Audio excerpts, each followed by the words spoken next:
昨天晚上，来自塞尔维亚的著名乐队巴尔干王国乐队在世博园欧洲广场为游客们献上了一出浪漫而又富有激情的表演。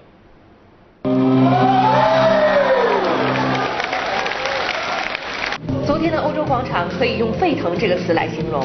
以往的演出，观众们或许更喜欢静静的聆听，但巴尔干王国乐队的灵魂人物 Slobodan 昨天一出场就引来了无数的欢呼。虽然是传统音乐，但吉他、贝斯等流行音乐元素的加入，让他们的表演极富创意，激情四射。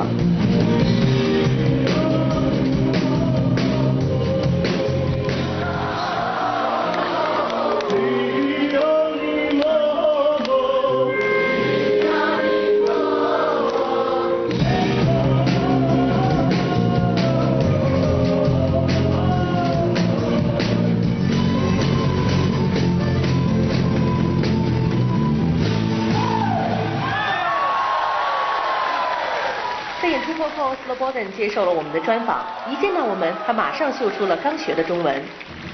你好，我很好，你呢？我也很好，谢谢。这是我们乐团在亚洲的首场演出。中国对我来说是一个很特别的地方。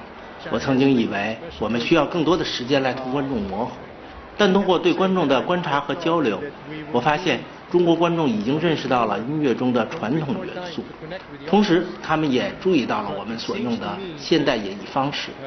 中国人热爱他们的文化遗产，热爱他们的诗歌音乐。当你来到一个尊重和珍视本国传统的国家时，要向他们来展示我们自己的传统，就成为一件非常容易的事情。